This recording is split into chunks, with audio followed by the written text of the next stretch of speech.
Mark, Helen, we are very excited to show you Around.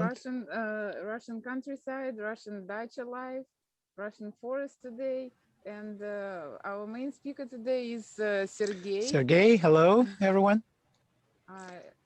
Okay, let's get started. Поехали. And you know Zhenya, of course, all of you. Yeah. So, Yes. we have Alex in Moscow helping us. You can type your questions in chat or speak up. I will be behind the camera, and Zhenya is here, and Sergey is ready to start. Let me change. Hello, I hope you can all hear and see me. Welcome to my little village where I live. My wife and I live here. And we started here first. We moved here as to a dacha, but now we live here all year round. You're certainly familiar with the word dacha, aren't you? Right. So we are in a real forest, which is very close to where we live. It's a nice forest. Actually, there is a natural preserve. You can read the sign over there. It says Koltushskie Vysoti. Koltush is the name of the village, and Vysoti means heights, Koltushi Heights. So this area, this whole area is called Koltushi Heights. And we have here what we call ecological path. Anyone can come here and walk along the path, read different information about this natural preserve. There are a couple of lakes there, people can swim there, and there are a few places for picnicking there too. It's a very nice area. I'm really glad that I live here. Okay, we're going through the forest a little bit for about 10 minutes, and feel free to ask questions at any point. That's okay. All this ecological path is marked. We're not walking there, but you can see it in the distance. All this ecological path is marked with such pillars that you can see over there. So this is asphalted road, but of course, most of the path is not asphalted. It goes through real winding forest paths. So that's what we're going to do now. We are walking off the asphalt road and go into the forest. And at any point, feel free to ask any questions. I hope it's going to be interactive, not just my story, but if you want to know about anything, not just about maybe the forest, about anything really. So you can ask at any point or write down in the chat. Are these mostly pine trees we see? Yes. Okay, there are a lot of pine trees. When I had American students here, I noticed one interesting thing. Most American students don't know the difference between a pine tree and a fir tree. We have both here. So those are pines mostly. But when we see fir trees, I'll show you, they look a little different. The fir tree is what most Americans call Christmas tree. We have a lot of them here also. And we have a lot of no, this way. We have a lot of here white birch trees. You probably know that white birch is a national tree of Russia. We traditionally, Russians made a lot of different things of birch, different containers, houses are built of birch. We use a lot of birch at the Bani. We're going to talk about it a little later. So I would say pines, fir trees, and white birch trees are most common here. The most common trees here. So you can see that the spring is just coming over. In some deep places, you will even see some snow left. And the grass is just coming out, and the leaves on the trees are coming out too. Not yet even. Like a birch tree, leaves come out, maybe will come out in a couple of weeks or so. We have a little downhill center here, downhill skiing center here. That's what you can see here. We don't have real high mountains around St. Petersburg. St. Petersburg, the city itself, is very flat, but in the suburbs, we have some hilly places, and this is one of them. Does this wood look similar to the area where you are from? Have a look at the ant hill over here. Oh. Yeah, the ants already woke up. But it's evening, I guess. Yeah, there are some. There's a little anthill here. Mm-hmm. We have quite a few of them here. Is nature similar to where you live to this one? Speak up, guys. Kinda. It's pretty cleared out, but yeah, it looks pretty similar, honestly. Mhm. So this is 59 degrees northern latitude. You understand that this is the latitude of Anchorage, Alaska. But in this part of Europe, climate is much milder than it is in North America, because Gulf Stream waters bring humid and warm air to this part of Europe, and the climate here is much milder at this latitude than it is in Alaska, for example. What's the weather there today? So we are actually fortunate. It was raining at night. We had a spell of not even relatively, very warm weather for a week or so, but it cooled down a couple of days ago, and yesterday was quite cool. Today is quite nice. It's sunny and partly overcast, cloudy, but not too much. The temperature, though, is a little, I would say, average for this time of the year. The temperature today is about 13, 14 degrees Celsius. Do you know how to convert Celsius to Fahrenheit? 9/5 of Celsius, and that's 32. So roughly double Celsius, and that's 32. So that's roughly. So for this time of the year, that's average. This winter was quite cold, and we had a lot of snow, because the previous year we had very little snow. This year we had a lot of snow, and I was really happy because I do cross-country skiing here every day. That's what I could do this winter, and that's what I couldn't do the previous year because we had very little snow. But I'm really glad that we had enough snow this winter. So here you can see there's still some snow left. And so do you ski often, Sergey? Every day in the wintertime. Yeah. I do cross-country skiing. I don't do downhill skiing. And I in do Russian, cross-country skiing. in Russian, you say ходить на лыжах, right? Ходить на лыжах. Sometimes they say бегать на лыжах, but then some people will correct you. Мы не бегаем, мы ходим на лыжах. So that's incorrect to say бегать, like to run, right, on skis. So the correct phrase would be ходить на лыжах, да. To walk on skis. But if you're doing downhill skiing, then they use кататься на лыжах. Кататься right? на лыжах, правильно, да. Okay. Совершенно правильно. I think, Sergey, that our students probably do know the difference between different trees. We have one of the biggest forestry programs at a private university. We have 13,000 acres of forest here at on our campus. So that's good. So this wood is a mixture of spruces and different deciduous trees. What's the But from white birches, we have here linden trees. We have round berries. What else? Oh, aspen trees. We have a lot of aspen trees here too.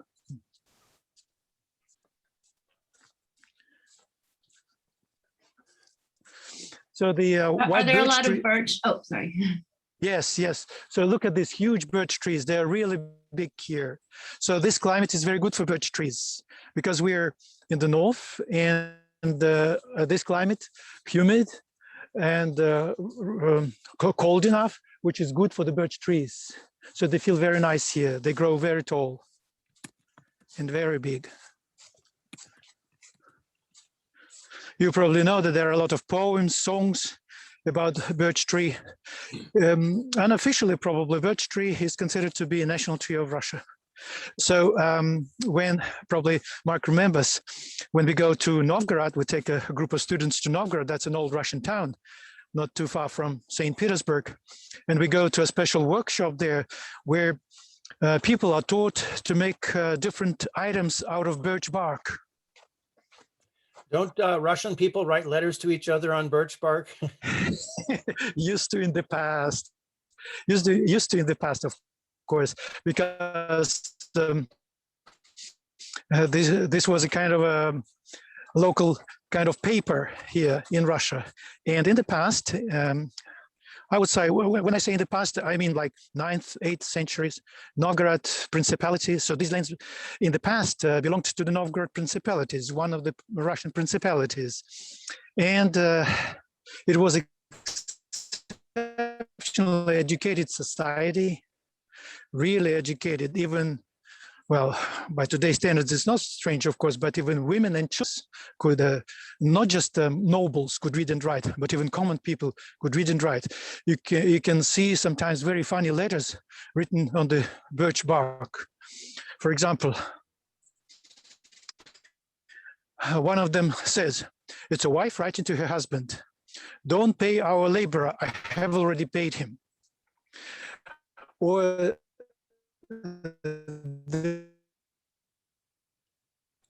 my favorite one is Nikita to, can you hear me now? Yes, yes, again. Can you hear me now? Yes. So I was telling about my birch bark letter. I'm not sure it's very good here. Can you hear me well? Sometimes. All right, I hope you will be able to hear me. So my favorite birch bark letter is as follows. Nikita, that's a male name, is writing to Martha. And the letter is, I want you, you want me, let's get married. Yeah. So you understand, this is a letter from the 9th or 10th century. And the soil here is quite marshy. And surprisingly enough, it is good to preserve those birch bark letters. In Novgorod, that's a very old Russian town, they even have a museum of birch bark letters. Sorry about the long answer to your question about birch bark letters. That's okay. It's a lot of fun. I'm happy to hear about the man proposing to his sweetheart via birch bark letter. I guess it's the modern equivalent of proposing by email. That's right. Very short letters. That's right. Oh, I got the impression that the woman was proposing because the letter was to Nikita. It said no, Nikita, that's a male name. That's a male name. But Helen said the letter was to Nikita. Was it to Nikita or from Nikita? No, from Nikita to Martha. Okay. That's a boy's name. That's right. Okay. Actually, the letter was finished by one more sentence, and the sentence was saying, Moses will be the witness. So let's get married. Moses will be the witness. Okay, we are now entering our village. You can see some houses already through the trees. This is a nice area. There are a lot of villages like this around big cities in Russia. There you can see here different types of houses, old and new, built in different materials. Well, you can see that the leaves are just coming out.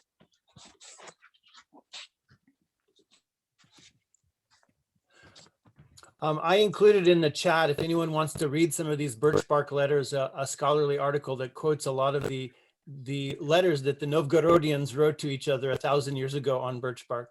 So it's really cool that they were literate people, you know, that far back. Well, yes, I grew up in Siberia. I'm not from this part of Russia. And birch bark is used a lot there too, as a material to make different containers, even for liquids. My grandmother used to tell me that milk never gets sour if it is kept in a birch bark container. Can you hear the birds singing? It's the season for them. We call it wedding season. There are a lot of starlings. It's mostly starlings now. Skvarets. Skvarets. Sir, do they right. Go ahead. What do they use to hold the birch bark containers together, like pine pitch, or what was the adhesive? Say it again, I couldn't hear you very well. What did they use to make a birch bark container stick together, like the adhesive or the glue? I see what you mean. Or? Right. No, they made special ribbons also of birch bark to connect pieces of birch bark. No, it's pretty hermetically sealed, so even good for liquids.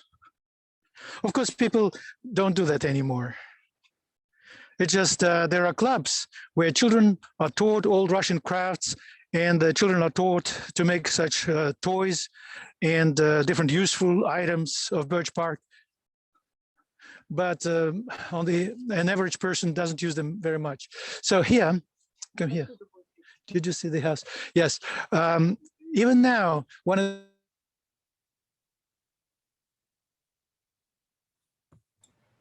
Сергей, пропал звук. Yeah, the construction connection. material. Hear me? Can you hear me? Сейчас да, но вы Okay, пропадали.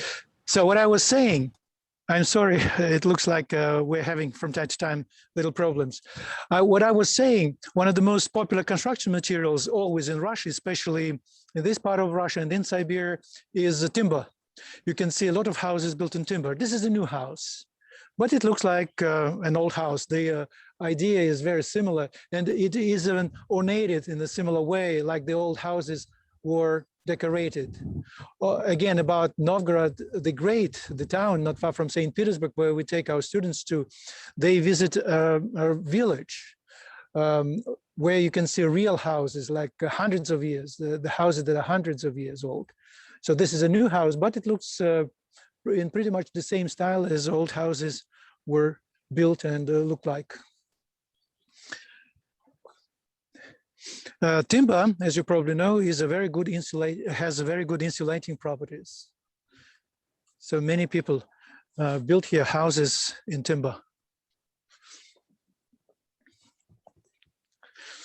Can you hear me now? Yes. Good. Sergey, I've always been impressed when I visited Russian villages at how beautiful the houses are. Often they're little log cabins, but they have very beautiful ornate carvings around the windows and the eaves of the houses. Yes, shutters, yes, that's right.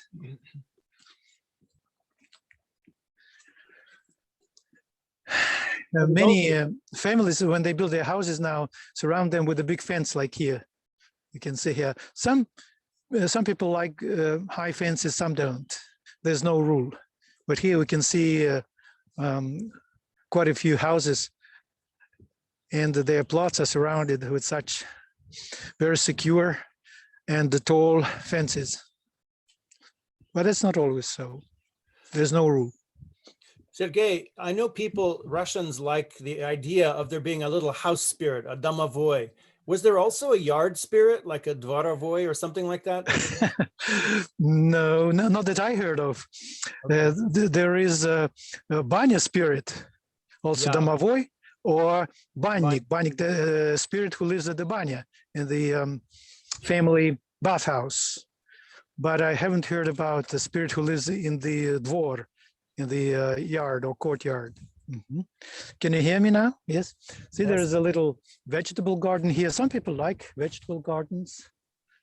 And you can see it through the fence here. The fence doesn't look so big. I see an apple tree. Yes, that's right.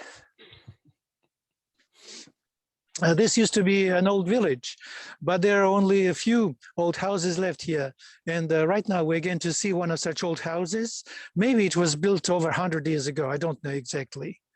I meet here all the time. I walk by this house. I can see an old lady here, an elderly lady. It looks like she lives here alone, but she keeps a few goats and hens and geese. That's a real countryside house, and she lives here all year round. Young people don't want to live in such old houses because they're not so comfortable by today's standards. They didn't have in the past, they didn't have running water, they didn't have heating system, but now most likely there is running water, and there's no real centralized or central heating system, but usually people make it somehow to heat the house, not only with the stove. You can see smoke coming out of the chimney, which means that the lady is burning her stove now, a cooking stove, maybe a heating stove. We can smell the smoke coming out of the chimney here. So here's a little barn for the domestic animals. That's, I would say, more or less typical house, like a countryside house for this area. But of course, if you drive a little further out of town, you will see more houses like this. Or if you turn this way, there's a similar house with household over there too, right? So it's not only a house for living, but also some barns and like chicken coops, stuff like that. There's a cat? Yes, there's a cat there. Yes, right. Кошка. Кошка или кот. Could you check and find out which it is for us, Sergey? If it's a kошka. All right. Because I usually walk here with my dog, and the dog is not usually barking at the cat. So I guess it is a he, because he would bark at she cats and she dogs.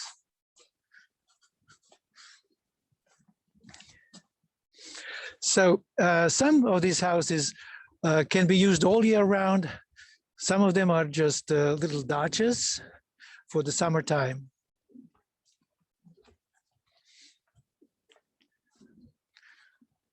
I'm wondering, Sergey, are there wild animals from the forest? Like, do people have to have fences to keep the deer out? In many ways, Sewanee looks a lot like what you're looking at now. And if we don't put up a fence, you can't grow a garden because the deer will come and eat everything. I see.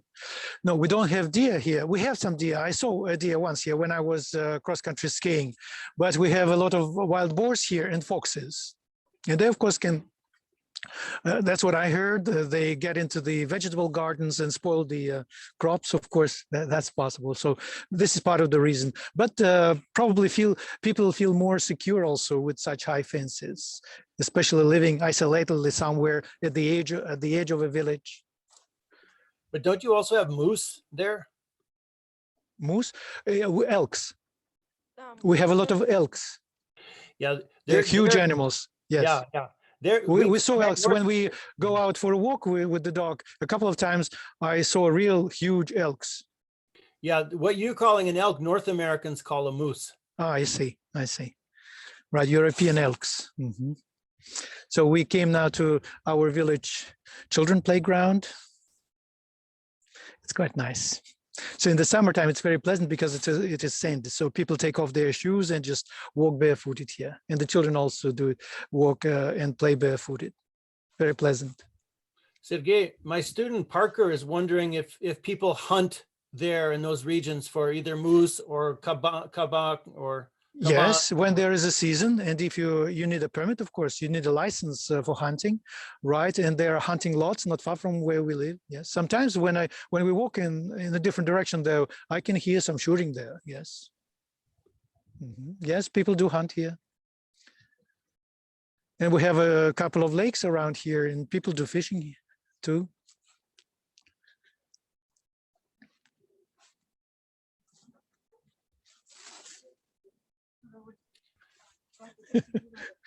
We have a child here. Yes. So what do you call it? Oh, it looks so comfortable. Качели swings. That's a kind of a swing. Качели. And do you call that a площадка для детей or Детская площадка или игровая площадка. Игровая площадка. Можно сказать, детская игровая площадка, да. You guys might remember the word ploshad is square. Plощадка is like a little playground. Ground. Yeah, playground. That's right. Качели. How often is it warm enough to like swim in the lakes? Oh yes, we do swimming in the local lakes. Yes, some lakes are like protected by local authorities, and they take care of cleaning. Some are so real wild lakes, and anyone can go and swim there. Yes, we do swim in the local lakes. In the summertime, of course, not this time of the year. This is not a real lake, it is a natural pond, but it is used now as what we call пожарный пруд, like fire pond. So just in case there's a fire in the village, a fire truck may come here to get some water. Mallards, utki, a mallard. So they're very common here. So people feed them. They get too fat and never fly away. They're not supposed to stay here for the winter, but they do.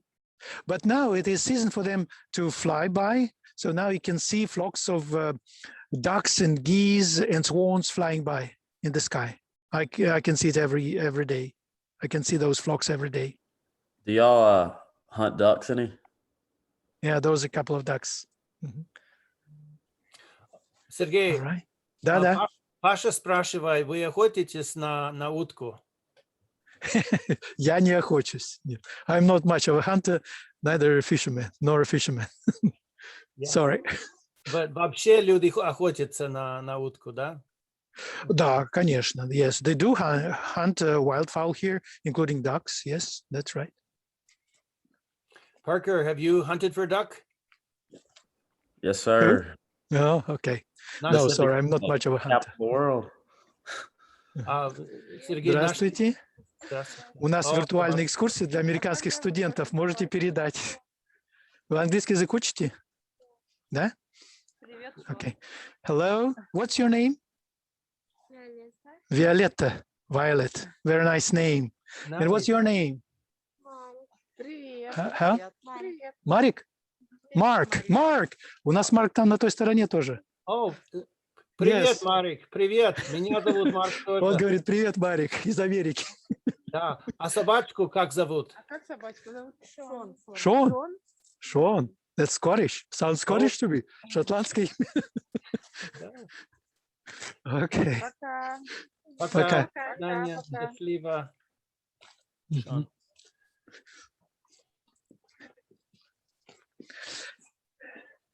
So those villages are kind of a funny mixture of very old houses, not so well maintained, and not very attractive fences, and some real nice and big houses.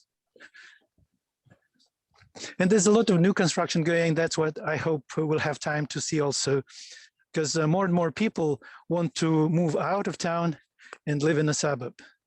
We also used to live in the city, my wife and I, when our children were little. But after they grew up, graduated from the universities, we sold our apartment and moved out here. Originally, it was our dacha. We would stay here just for a few days, maybe for the summer season. But then we moved over and we live here. And now we live here all year round. But we still sometimes call it a dacha. Although most people, when at least in Russia, when they hear word dacha, they mean a little wooden house without even modern conveniences. But now it is changing already. I mean, the meaning of this word is changing. Sometimes real nice houses are called dachas too. It is very common. It is very common to go out for the summer season. So most Russian families who live in big cities or even towns, they move out of town for the summer season.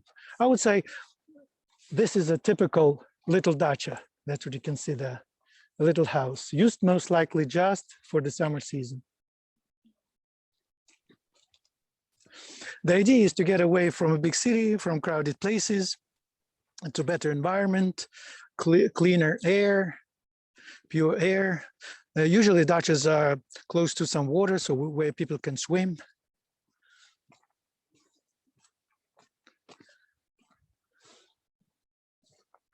Okay. Hey, Sergey, my wife just came in and saw you and says hi, and she remembers Hello. when you were taking us on tours that you were always hurrying us, and she told me to tell you to hurry up a little bit. All right, there's no need to hurry up today.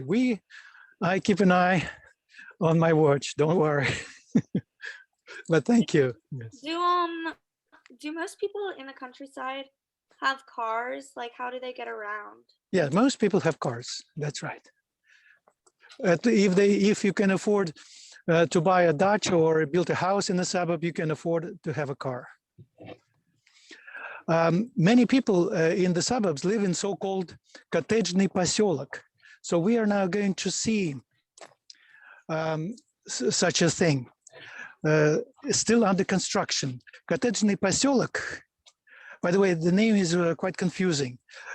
In modern Russian language, we have a word cottage, which sounds like English word cottage, but it is not cottage. So the meaning of the word is quite different. When we say cottage, we mean a family house, family home. We don't mean a summer cottage. And we have a lot of what we call коттеджный поселок.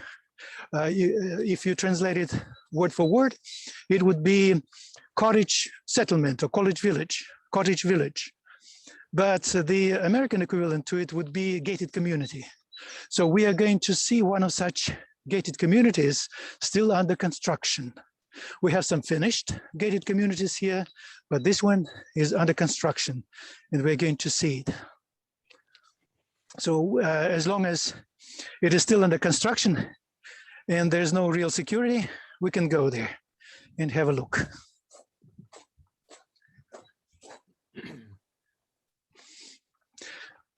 So it's a kind of community of owners. People some people live here all year round. Some people live here just the summertime. They have usually one common fence, one common entrance, one general heating system for the whole village, water supply system. But each house is usually still surrounded by a fence. Did you say they have a So- central heating Pardon me? system? They have a central heating system?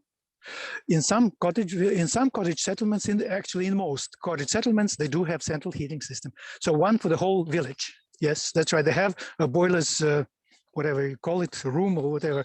Yes, and the hot water goes through pipes to each house. Yes.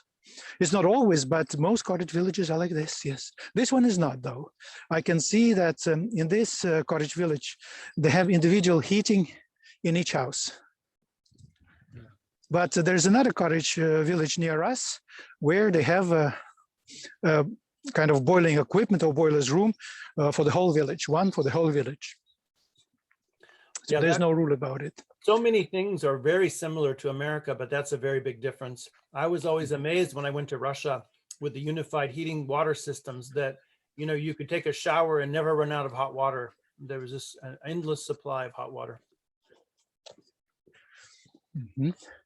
So this house behind the fence hasn't been finished yet. It's going to be a real big house. So more and more people move out of town to live in the suburb. I know that it has been popular in the United States for many decades now, but in Russia, it is becoming more and more common. It has become more common only during the last, like I would say, 15 years. Because it was always prestigious to have a nice apartment in the city.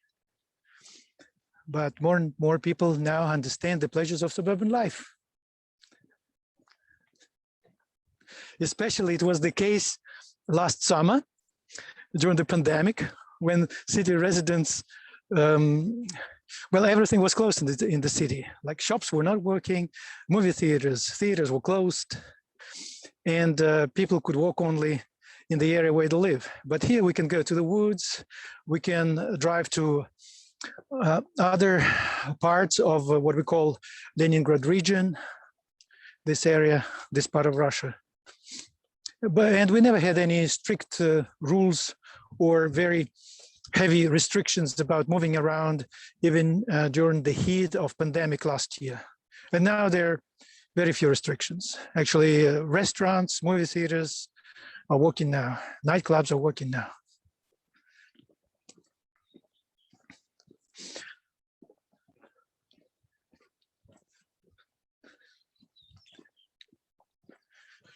And generally speaking, the situation with COVID in Russia isn't so bad. At least it is much better than in most other European countries.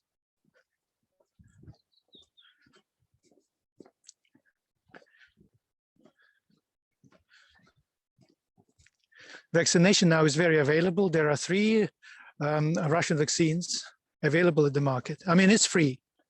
It's free for anyone to be vaccinated. And you can even get vaccinated in the shopping malls. And Yes, yes, they even offer such vaccinations, vaccines done in shopping centers, in the theaters, stadiums. Yes, that's true.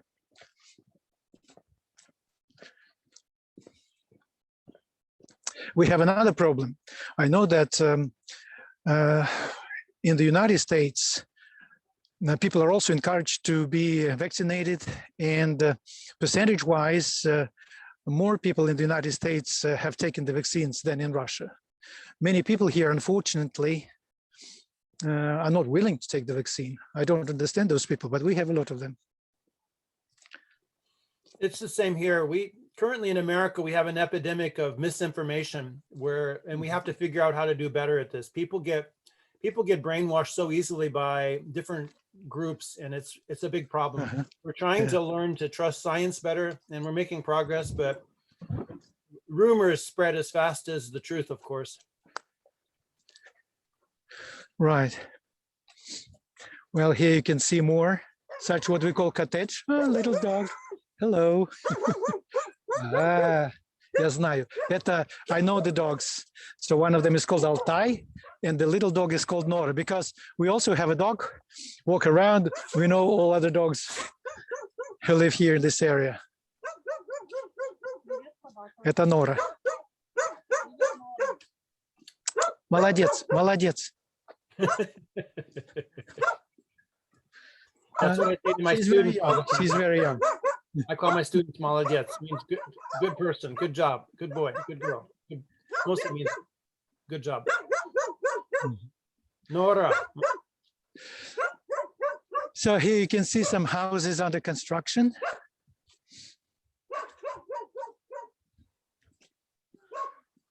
You can see they look quite solid. And of course, when the house is finished, people most likely will live here all year round, move out of town and live here in the suburb. There's a little shortcut path to our house.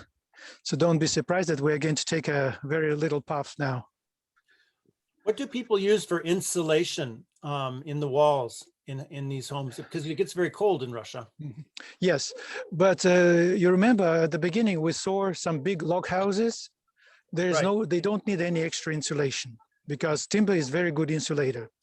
When houses are built in brick like here, or big blocks, пеноbeton, how would you translate it? Concrete, beton is concrete, pena is soap. It's a mixture of concrete and soap. And foam, it's also a good insulator. So that's what the house is. They're building a house is пенобетонных блоков. So, but of course, such houses need more insulation. We use mineral cotton. I'm not sure about the English word for it. Many people use. Like there are so many different insulating materials now. Yeah, mineral wool. Actually, my house is built of pena-beton, which is probably the only one in Sewanee. I use the European style construction. I think Parker had to leave. Maybe some of the students might have to leave because of another class. And maybe some other students will join us now. Right. If you can stay. Parker, do you have to leave? I'm still here. I can stay for a few more minutes. Okay. So the plan is we are walking towards our house now. So we would like to see you. We would like you to see our grounds there, to see a little banya, little vegetable garden. And then we're going inside the house and have a little tea party. So you're welcome to join us, of course. Thank you. I'm very excited to see your place again. I told the students how exciting your little dacha is. I told them that it stands on chicken legs. That's a little exaggeration.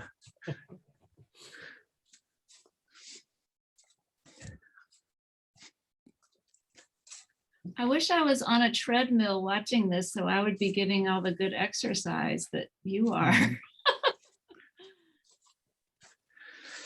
No, that's what I like about it. I don't need to go to the sports gym. I do a lot of physical exercises, just walking around or doing cross-country skiing in the winter. Or just walking around here with the dog to the forest. There are also cycling paths in this area.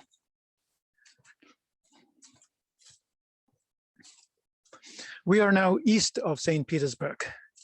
So this area is between the Baltic Sea and Lake Ladoga.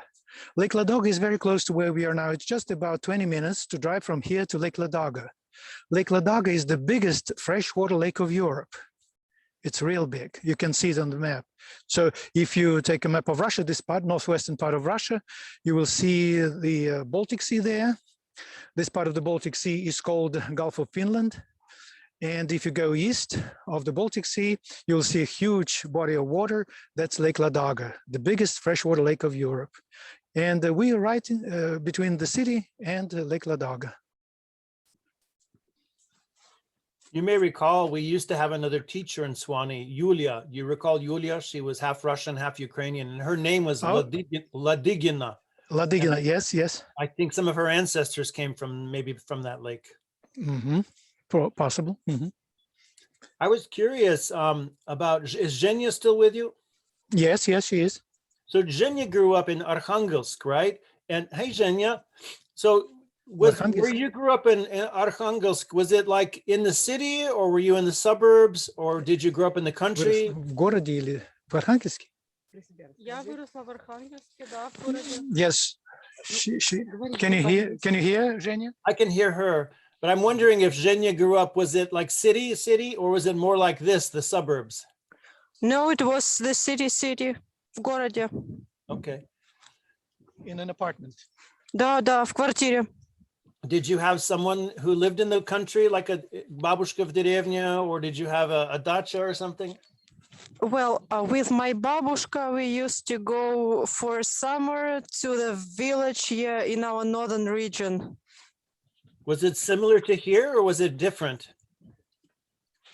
Totally different. It was like true, authentic Russian village with wooden houses and stuff, far from civilization. And we didn't even have a TV or internet there. Now there is internet, but there was no connection. You can So, understand how old Zhenya is? да. Да. So no Wi-Fi, but you had cows, right? Yeah, we had a house and a banya and everything. А коровы были? Were there any Нет. cows? No cows. Yes. Okay. We have one cow in our village, by the way. So we are also a real village. So you told everyone that I live in a dacha Yes. on chicken legs. Yeah, yes. I can show you my dacha now. Okay. See it in the distance? Oh yeah, that's not your Do you dacha. recognize it? No, that's not. Is that your dacha? That's not your dacha. But it's on chicken legs. It is. Look at that. No, this is a little toy house. Some family here built such a house for their children That's sweet. just to play. Okay, we're moving on. Now, when I was in the Russian village, all the houses had a pitch, which is an old-fashioned Of Russian course, stove that's right. that was really nice for Yeah. baking. Yeah. Yes, pitch, the English equivalent would be a stove, and it's a cooking stove and it's a heating stove. It's a mixture of cooking and heating stove. I grew up in a real village also in Siberia, and for a period of time I lived with my grandmother in a real Russian izba. Izba is the Russian word for log house, and we had a huge Russian style stove there, pitch, and I slept in it. There's a special section.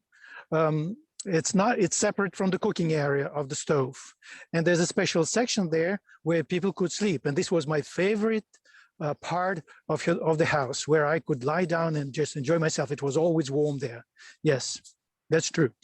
And again, probably those students who have never been to Russia and never been to a traditional Russian log house cannot understand what it is. You should see it.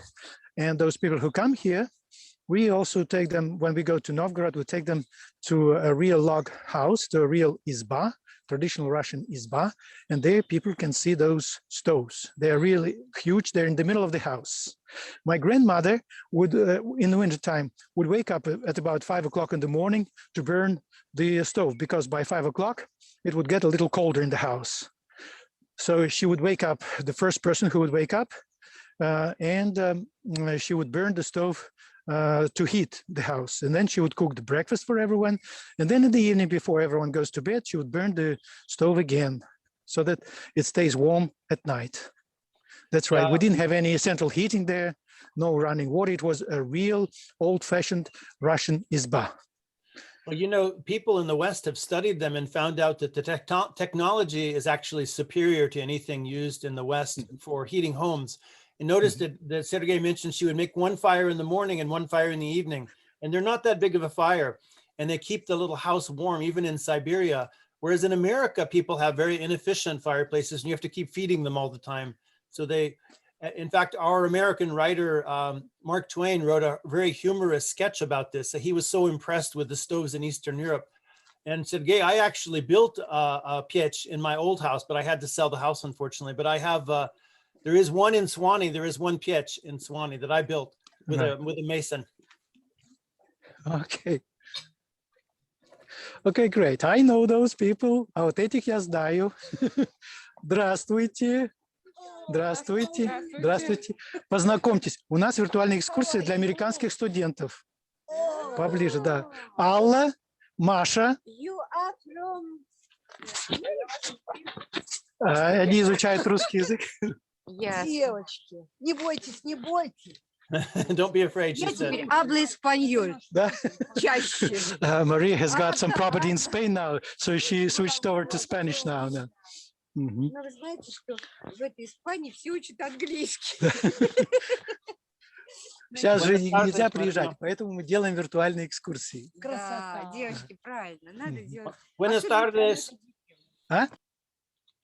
Buenas tardes. I said good afternoon in Spanish. Buenas tardes. Oh, we lost sound. Большой привет из Америки. Big greetings from America. Рад вас видеть. Здравствуйте. I lost my sound. Сергей, Елена, мы не слышим вас. Да, звук пропал. Окей. Сейчас, Так, секунду. сейчас слышишь, Марк? Сейчас слышим, да. Ага, хорошо. Окей. ¿Cómo estás, chicos? По-английски только. Muy bien, estamos muy bien, gracias. ¿Cómo están ustedes? Сергей, передайте большой теплый привет из Америки, пожалуйста. Марк передает привет из Америки. Ой, gracias, Марк. Хорошо, пойдем? Да. Хорошо. Пока. А собаку Пока. Варя зовут. Это Варвара. Варвара, ну Варя, да. Счастливо, до свидания. Did you guys catch the dog's name? Barbara, Varvara. Да.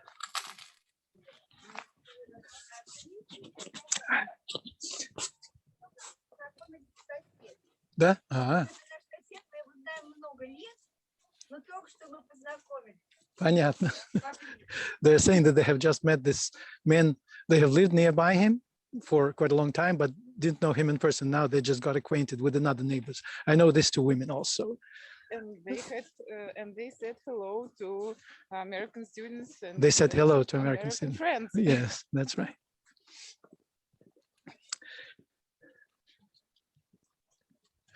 This is a very kind of cosmopolitan area. Alla, one of the women, her daughter lives in Israel now. Maria and her husband, they've got a property in Spain.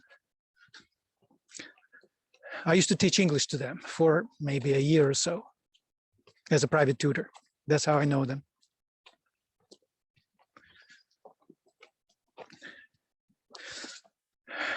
Can you hear me? Yes. Yes, okay. Okay, we're getting closer to our house.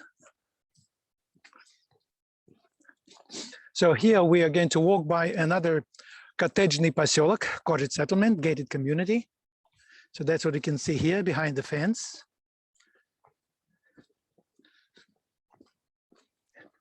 Sometimes they make up very funny names for these gated communities. This one is called Red Riding Hoods because all roofs are red.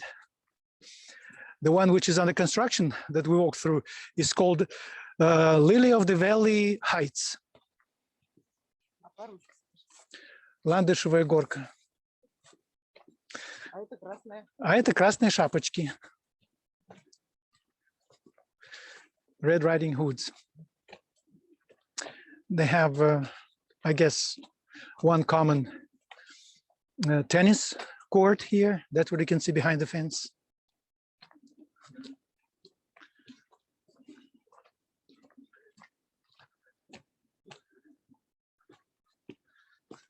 Сергей, ты играешь в теннис? Настольный теннис, пинг-понг, yes. Большой теннис нет. So he says he plays table tennis only.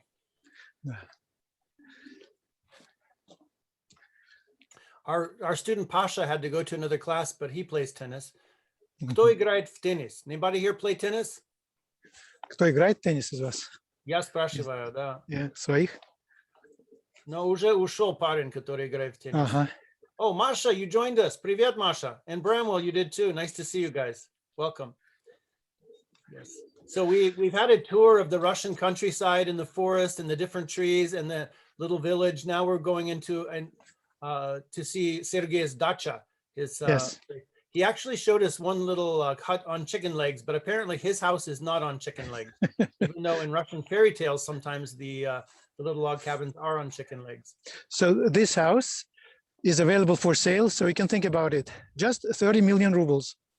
How much? But it's ready to live in. 30 million rubles. That would be like $500,000. Well, by American standards for a suburb of a big city, probably it's not too much. Huh? What do you think? $500,000? That's a lot of money, I think, for That's a lot. How did, Well, I never expected that you were so poor. No. You have a notion about Russia is a poor country. Now here prices are quite high. No, for real estate prices here are quite high. Yes.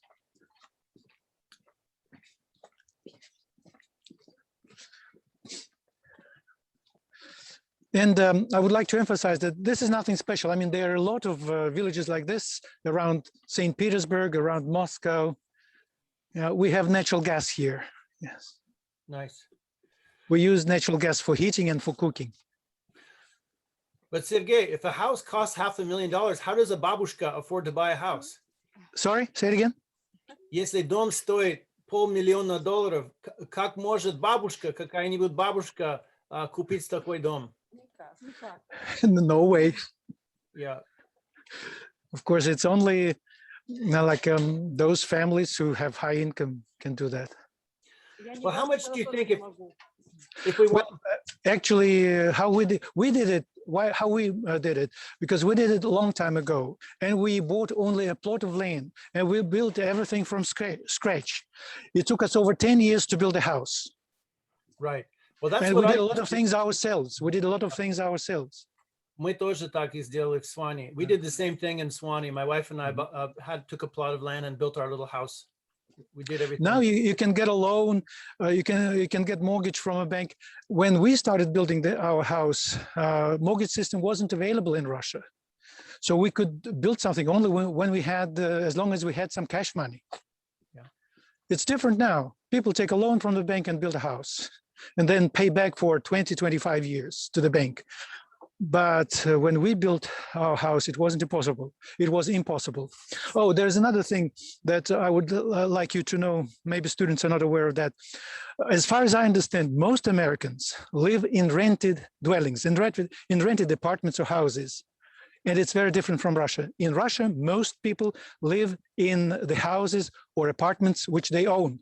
They live in their private houses or private apartments. So that's a big difference. Это Yandex собака. So this dog's name is Yandex. Яндекс? No, that's a colloquial name. Of course, the official name, the dog has a big pedigree, and the official name is very complicated, but everyone calls the dog Yandex. Yes, that's right. We do have everything here. No, we have optovolokno, so optic fiber internet. So it's the quality is pretty good in the house. There's a little preschool here. You can probably hear some children yelling. That's a little preschool. Not even a preschool, a kind of a child care center behind the fence over here. What would you call that in Russian? Детский сад. Oh, детский сад.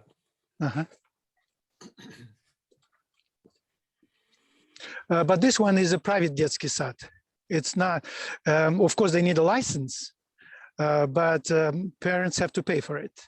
There are a lot of state preschools, kindergartens, where parents pay very little, just a token price. But here they have to pay a little more if they want their children to stay out here.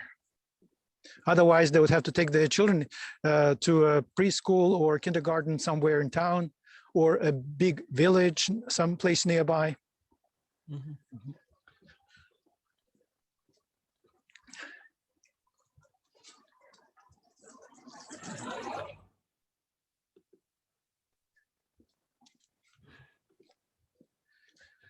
So Sergey, if a nice house there in this area costs $500,000, What if I wanted to buy a little house, like an old-fashioned log cabin in a small village somewhere? What do you think that would cost? Well, maybe $1 million. Well, if it is not so close to the city, and old house without running water, with a little plot of land, my guess it would be a little under 1 million rubles. Oh, 1 million rubles. Okay. Mhm. Okay, here we are. This is our little house on chicken legs. Улица Тихая, Oh, quiet street, number 10. Welcome. thank you. So did you see the name of the street is Tichaya, Quiet Street? Yes.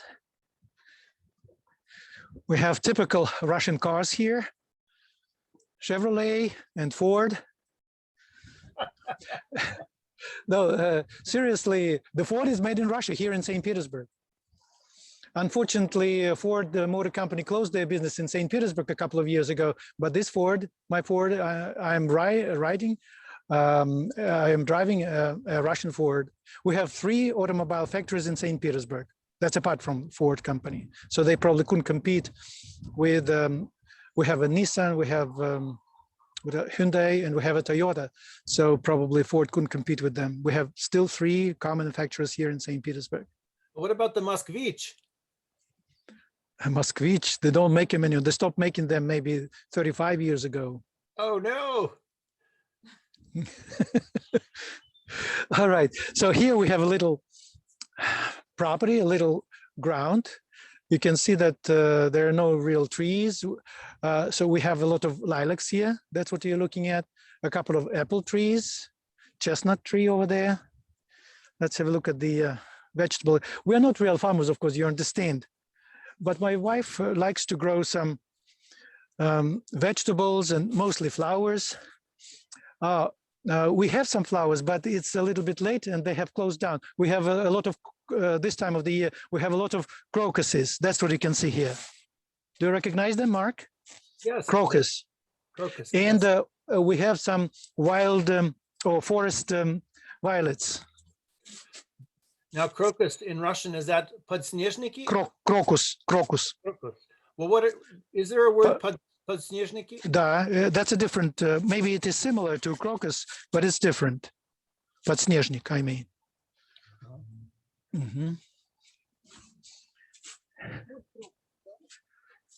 Это крокусы, да. Those are crocuses too. They're different colors. We have a little bеседка. The most probably the best English equivalent would be like a garden arbor or garden pavilion. So we have a little barbecue place here. What do you call that in Russian? Mangал. Mangal. Mangал называем. It doesn't sound Russian to me, the word, but we use it all the time. Шашлык, стейки, шашлык, овощи на гриле. Да. So yeah, Russian shish kebab. We usually make that in the fall, shashlik. And here we have like what you would call a little porch swing. Nice. Porch bench. Скамейка. Oh, it works. All right. Of course, in this climate, we need greenhouses. Привет. Anton, that's our neighbor, Anton.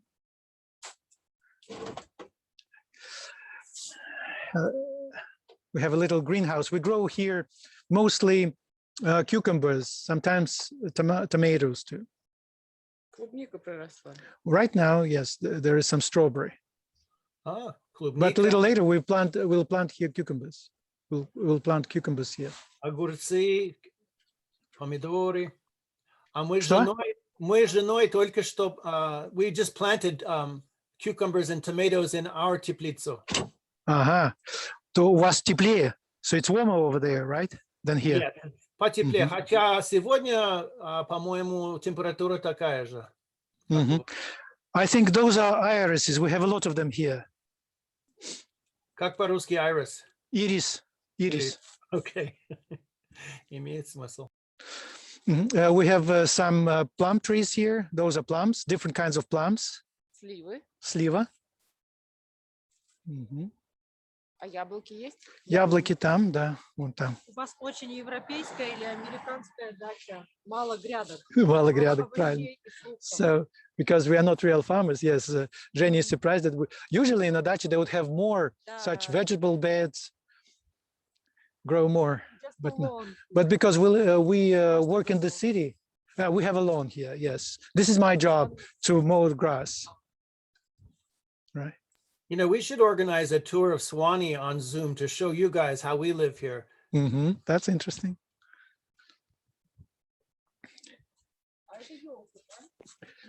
This is a fir tree. How do you Fir say tree. so? Yel or yolka is a Ель or fir, елка. but what is a Yel. spruce in Russian? Spruce? Yeah. Хвойное дерево. Хвойная, but хвойная, that's all Any spruce is called хвойное дерево. Well, I thought that was the word for conifers. Like, isn't a pine or a yel? No, it's also only with hvoyная? trees with such spikes, such needles. Right. So that includes all firs and pines and spruce. Are That's right. hvoyные. That's right. That's Кто right. там живет? Кто здесь у нас? Какая ты красивая.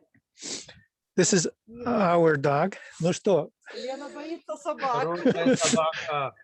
Лена не хочет, чтобы ее выпускали. Она так хочет побегать. Иди сюда.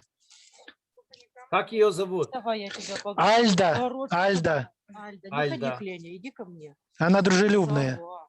She's very friendly. Хорошая собака. She looks like the sister of our dog, Добрая. Sergey. I'm gonna go. Добрая собака, да? I'm gonna show you my dog too, who looks a lot like her sister. She's got her own ground here. Our dog has got ground here. All right. Stay there. Stay there. Она понимает английский? У нее целый кусок земли. тут. Да, да. She's got her own ground, her own dacha. Yes. Sergey, We took the dog from a shelter. Она, ей не нравится этот аппарат. Понятно. She doesn't like the camera, the cell phone. Вот так вот. Ясно. Я вам говорила, не надо выпускать. Она добрая. Here, come. All right. Как вам показать собаку? How Там can we не see? видно. No, we won't be able to see it. I don't think we'll be able to see it. If Alex will unspot us, then we will maybe try to see your dog. I can do that, yes. I can spotlight mark. Sorry to be a Uh-huh. troublemaker. Uh-huh. This is Bella. Oh yes. Bella. No. It looked very much like ours. Yeah, they're наверное, двоюродные сестры. Собака, какая красивая. Oh yes, pretty much so. Да, Right. похоже. Это лабрадор, наверное. Или ретривер. What's the breed? Ее мама великий пиренис, а ее папа овчарка. Okay. Hello, Mark. Now I can see you. All right, let's go inside the house now. Alex, you can spotlight us again. Absolutely. In just a second. We There we wanted go. to show you the banya to you. да, Right. да. Before we go inside the house, I would like you to see our banya. Are the students familiar with this word, banya? Yes. Yes. The closest English equivalent would be bathhouse. But again, if you don't know what it is, you can't understand. So after banya, we have a little cold pool where we jump to in the summertime. So it is a real, well, a little cold pool. Let me open it. There is still some ice in it. In the wintertime, we jump into the snow. In summer, we jump into the cold pool. And So now, Mark, Sergey has teplitsa for the pool. we use the greenhouse as a pool, right? So this is our banya, family banya. A banya, it's usually, if you go to any Russian traditional village, it's not inside the house, like a sauna may be in a big American house. So here, a banya is always a separate building on the plot, on the property.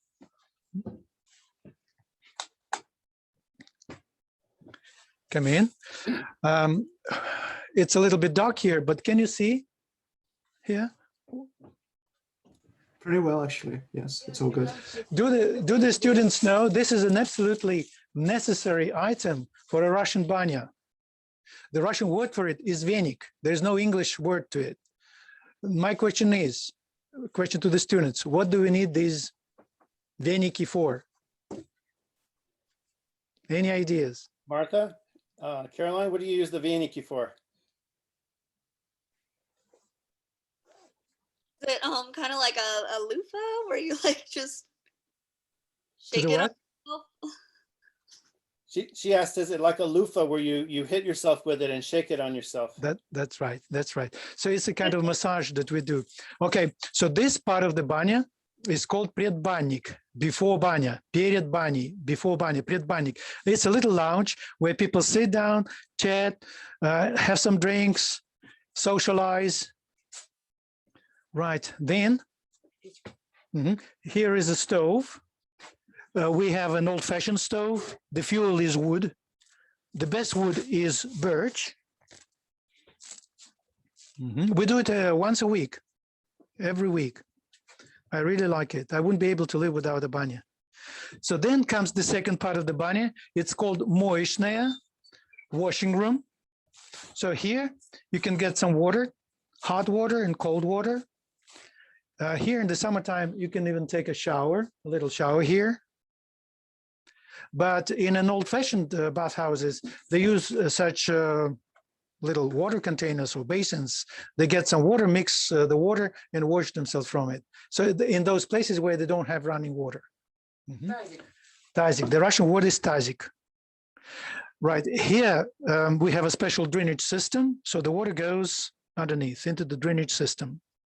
And the most important part of the banya is certainly parilka. That's what we're going to see, because I am a regular banya goer. I have quite a collection of different hats. This is my SRAS hat with my name on it. That's beautiful. So the question to the students is, what do we need the hats for in the banya? So we have quite a collection of hats. This is my wife's hat. Her name is Irene. Ирочка. And some funny words like general. It says general. Well, we have hats in the shape of a rabbit or soldier, whatever. Let me show you something. Do you guys have a guess why you need to wear a hat when you go in the banya? Pilot. Женя, найди там еще шапки какие-нибудь там сверху. Army, yes. No, Red Army hat of the Civil War time, Женя.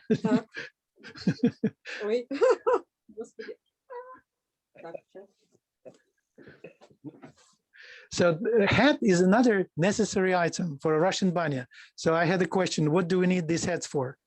Zhenya, it suits you. It's a good look. Да, хорошо выглядит. Идет. So if you go to any supermarket in Russia, you can find all sorts of hats there. There's a special section of banya items. It's a very big business. In big cities, there are public banyas. Of course, we live in a village and we have our own family banya, but people who live in apartments, they may go to a public banya. Notice the sign there says, don't come in without your venik, without your little birch branch to beat yourself with. That's right. That's right. So did anyone answer what we need the hats for? I might guess that that the steam in the steaming room might damage your hair or make your hair thin, and you might want to cover it up. Not hair so much, but the head. Yes, that's right. Even people who are bald, absolutely bald, they still wear those hats. Yes, because it is very hot there. The hats in this case work as heat insulators so that your head is not overheated, because the temperature there may be sometimes 100 degrees Celsius. 100 degrees Celsius, convert that to Fahrenheit. That's the boiling point of water. That's right. That's what, 82? No, what is it? It's like 212 or something. Does anybody, we must have one scientist among us. 185, I think, 185 or something like that in Fahrenheit. Okay, the hottest part of the banya is called parilka. There's a special shelf here. one person may lie down and the other person beats him, doing some kind of a massage, because there's the same stove. It's too dark here, probably. It's too dark. Yeah, we see it. We see it. You see it, yes, with rocks on the top. The rocks are heated by hot air, and we pour liquids on the rocks. It may be just water or oils like spruce oil, etc. Mint. It can be anything for the aroma, and then one person beats his or her friend with those vieniki. It's very good and invigorating. Looks a little bit weird for strangers, but those people who live in Russia, and even foreigners who have lived in Russia for a while, they like it. Yeah, I was telling my students how wonderful it is. And the smell, it's Сергей, теряем звук. Можете переместиться куда-нибудь? Because birch, we're getting out. All right, we're leaving the banya and going inside the house. Sergey, I told my students about the banya as one of the best experiences, but when I described it to them, I think they were afraid. They were afraid to go in and get so hot and have somebody beating them with birch branches. No, you of course you have to be careful not to overdo it. You don't have to make it 100 degrees. I would say my favorite temperature for traditional Russian banya would be between 80 and 90 degrees Celsius, which is still higher than in a traditional sauna, of course. I mean, in a steam room. But in Finland, they even have competitions about who can stay longer in a sauna. Sauna is a little different from a traditional Russian banya. So that's what you could see here is a traditional Russian bathhouse, banya. It's beautiful.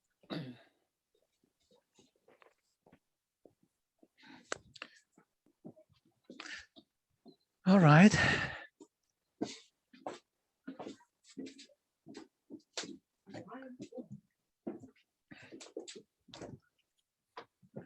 So welcome.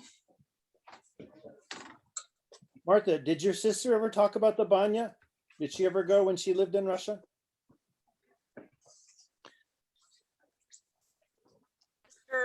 She loved the banya. She always talks about it. Yeah, it's so invigorating, so refreshing. Next day after the banya, you feel like a newborn child. It's really so. She said she was really tired after she did it because she got so hot. Yeah, you do get tired, but you also feel more relaxed than you've been in your whole life. It's a really wonderful feeling. May I ask why you tend to jump into the cold pool after the banya? Sergey, did you hear him, Sergey? Yes. Bramwell's asking why the cold after the hot banya, why you do the I cold. got the question, yes. It's also very refreshing. And secondly, even doctors say that's very healthy to train your body for extreme temperatures. Of course, you have to take certain precautions if you have some health problems. But if you're quite healthy, it keeps you young. You know, it's good to train the body for extreme temperatures. You go from a very hot air to very cold water. You get some kind of kicks, euphoria even after that. It's true. But the other thing I would say is currently, if you're really wealthy and living in Silicon Valley, it's this cutting edge technology of doing the hot baths and the cold baths that it lowers the inflammation rate in your body and it helps people live longer. There's evidence that it's a type of training. So there's this cutting edge science now that's showing that what the Russians have been doing for thousands of years makes a lot of sense. Yeah, I remember you brought me a quote from St. Andrew. You remember that, Mark? Yeah. Right. Yeah, I love that quote. Even St. Andrew in the 1st century AD described the traditional bathhouse of the Slavic people. Yeah. Okay, so we are inside now, right? It looks like we're beginning to run out of time, so we have to move a little on. So would you like me to show you house very quickly? Yes, please. Okay, just very quickly before we have a cup of tea. So this is what Americans would call a family room. We call it kaminny zal, fireplace room. That's where we watch TV in the evening. Here is our dining room. Traditional Russian samovar. You're familiar with the word samovar? Yes. It's a big tea kettle. У нас самовар в русском доме. We have a samovar in the Russian house. But of course, this one is not old. It's not so old. It's electric samovar. We do have a traditional one for charcoal also. All right, let's move on, please. We have a stainless steel one that's traditional that I bought at a Hostavari store and like in the 80s. This is a little kitchen. Сейчас пропадаете чуть-чуть.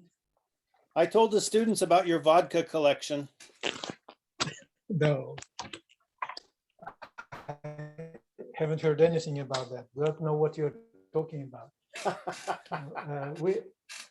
We have two bathrooms, one downstairs and one upstairs. We have two grown-up sons. They don't live with us, but they come and stay for a few days over the weekends very often. So this is our youngest son's room. But again, our youngest son is over 30 years old, so our sons don't stay with us. This is what Americans would call master bedroom. Yes, master bedroom. Oh, that's interesting. Here you can see the history of the construction of our house. As we started it from scratch, see, there was nothing, just a wild meadow when we started it. Different stages of building the house. All right, let's go on. I'm not sure how well you will be able to see. Well, this is what the house looks like in the wintertime. Beautiful. You've done a really beautiful job building a lovely house. Well, it's quite simple. By this, many houses that we could see during this walk are much bigger than this one. This is probably one of the smallest houses here in this area. This is my little office.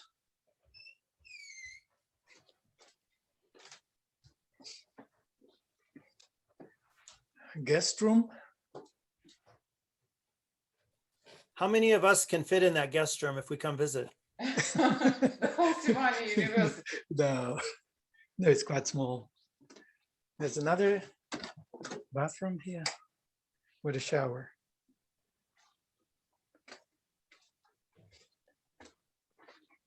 This is our older son's room. He's married and they've got two little children. Oh, nice. And we have a little, what we call gallery here over the dining room. It's so comfortable and beautiful. All right, let's we can walk down the steps here, but it's a very steep staircase. Is that okay? Пошли здесь. Okay, this one. So this one is real for charcoal. Okay, this kind of staircase is called goose step. So it's very steep. You have to be careful. Start with your right foot. Every other step is lower.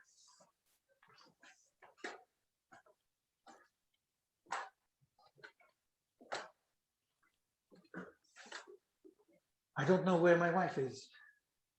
Ира, ты где пропала-то? She's probably like my wife, hiding from the camera. Нет, иди, скажи привет. Как не надо. Привет, привет. This is my wife Irene. Это Марк. Привет. Hi, nice. Рад вас видеть. Здравствуйте. Здравствуйте, говорит здравствуйте. She can't say a word in English. All right, let's sit down and have some tea.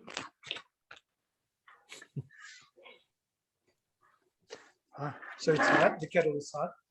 So, okay. I remember sitting at that table with you and with our students before. It was. You remember this table? I do remember the table, yes. So this is the old-fashioned way to serve tea. So people in a tradition, old-fashioned families probably, they boil hot water in a kettle like this, just water.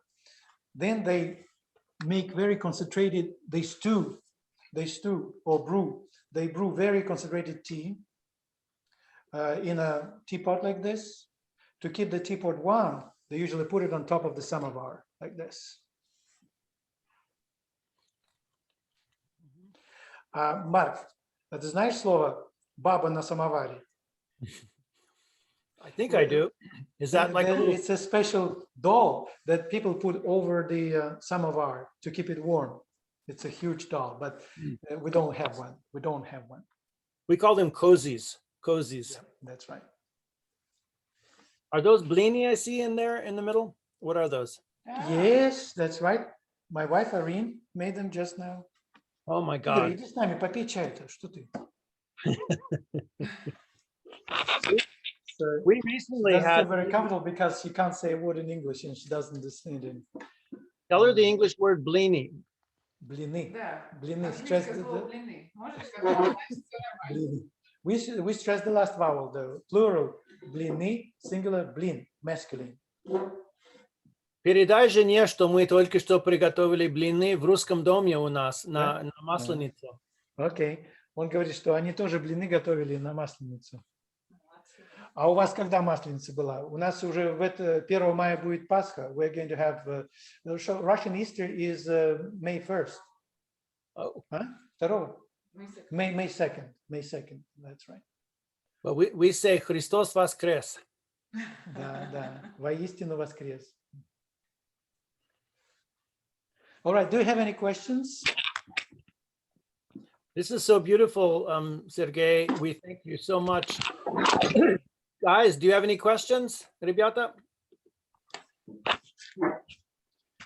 Are we going to go visit Sergey and in real life? You ready to go? You want to go next year? Не, вот ваше место. I have a quick question. Bramwell has a question. Женя is surprised because she's a big city girl. She's not quite familiar with the Russian tea party rules. No. We first pour concentrated tea from the teapot into the cup. Это заварка. Это заварка. Concentrated tea. The Russian word for very strong concentrated tea is заварка. Huh? Не, русская просто самовара как-то не привыкла. No, so people who live in the cities don't usually have samovar. So they add hot water from the samovar. Everybody gets to make the tea as strong as they want or as weak as they want. That's right. So because some people like strong tea, some don't. Yeah. Now, if you drink it super strong, don't they call that chifir? Chifir, да. Я люблю крепкий чай. Правильно. Do you put the tea kettle on top of the samovar to heat the tea kettle, or is it just to keep it warm? To keep it warm, it will stay warmer. Yeah. Yes. Mm-hmm. Was that your question, Bramwell? Yeah. And just I was also going to ask about the working of the samovar and how you prepare it, but you just answered that. So also, Bramwell, we have one in the Russian house that we'll invite you over for Chayapitia, tea drinking session, which you see in front of you right now with Zhenya and yes, that's right. Yeah, that's great. We got this samovar, by the way, as a wedding gift when we got married, Irene and I. Nice.